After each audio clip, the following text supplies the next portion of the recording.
Pemirsa, usaha mikro, kecil, dan menengah atau UMKM merupakan salah satu sektor yang paling terdampak pandemi COVID-19.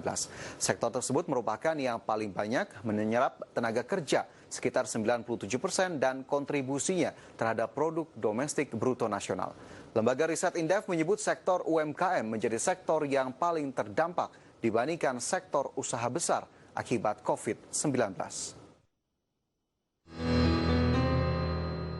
Sektor usaha di Indonesia banyak yang terdampak oleh pandemi virus corona. Dari hasil penelitian Lembaga Riset Indef, sektor UMKM menjadi sektor yang paling terdampak di tengah pandemi virus corona. Berdasarkan data dari Kementerian Tenagakerja dan BPJS Ketenagakerjaan, sekitar 2,8 juta pekerja yang terdampak COVID-19. Hal ini akibat terhentinya operasional perusahaan. Direktur Eksekutif Indef, Tauhid Ahmad, mengatakan angka pertumbuhan PDB untuk sektor ekonomi yang banyak digeluti oleh UMKM mengalami perlambatan pertumbuhan PDB.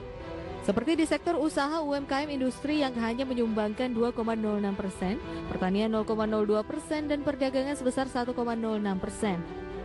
Menurut Tauhid, hal ini disebabkan adanya PSBB di sejumlah daerah yang membuat pergerakan masyarakat berkurang, sehingga permintaan dan penyediaan bahan baku terbatas.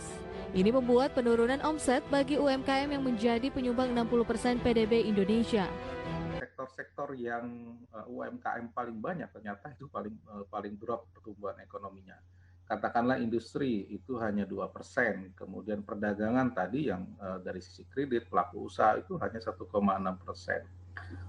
Pertanian juga bahkan 0,02%, dan tentu saja tadi makan minum itu 1,95%. Artinya bahwa dengan pelaku usaha yang paling banyak dengan jumlah kredit yang besar, sektor-sektor inilah yang terdampak paling besar. Indeks menjalankan untuk adanya perbaikan data program perbaikan ekonomi nasional yang digalakan oleh pemerintah untuk memperbaiki ekonomi Indonesia di tengah pandemi virus corona. Hal ini disebabkan masih banyak UMKM yang tidak masuk dalam program tersebut, mengingat UMKM memberikan porsi PDB yang besar hingga 60%. Jakarta, Muhammad Olga, IDX Channel.